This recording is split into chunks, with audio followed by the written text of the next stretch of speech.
So here's some hard won knowledge that really slapped me early in my career that I don't want anyone else to run into.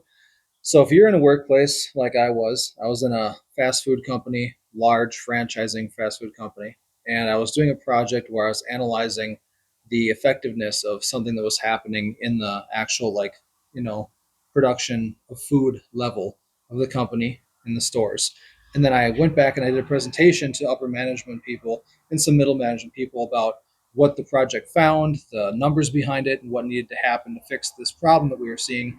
And I got in the meeting room, and my boss sat down, a few other people sat down, you know, a couple like director and above level people, and they're like, "What'd you find this time?" Because this is the third or fourth time I've done a project like this, and I was like, I think whoever did the, I'm not gonna out the company and brand, but whoever did this project should probably get demoted as a joke. Okay, I was joking. I said some other stuff with it that was very clear was a joke, but what I didn't know is our COO of that company at the time, Chief Operating Officer, was the one who had done that project when he was a vice president level employee at the company. Okay. So he found out later, someone was joking about me saying that and him being the one that led that project. And he heard that after the fact. And he thought that I was insulting him.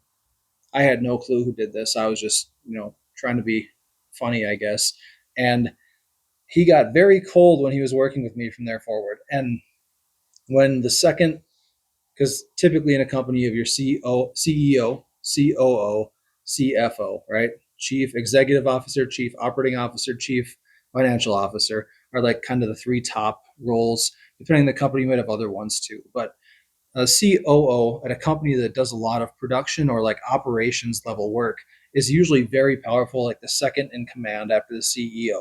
So having the second in command person at your company looking down on you and displeased with you is not a great thing to have happen when you have to work with the operations teams. And there were certain VPs who were close with this person who all of a sudden started being less friendly and helpful when I was trying to do projects as well. And that significantly negatively impacted my time at that company. So even if you're trying to make a joke, even if you're lightheartedly saying something, I would avoid asserting failure, incompetence, or even like, you know, lighthearted bashing of people or subjects if you don't know where they lead to, because it's very common that you're going to say something and it's like, oh, that person retired 7 years ago. Like, who cares? But if you're at a company that has someone who is kind of touchy about their situation or is very proud of something they did, and for all we know, when he first did this project, it was just fine. And then it got bad over time because something else changed. We have no clue. But you don't know that, they don't know that, and if you make that comment and makes it back to the wrong person, you get in trouble. Not directly in trouble, but you know, secondary effect trouble. So there's your story time for the day. Sorry for the ramble, but I figured that'd be something good for people to hear. Have a good one.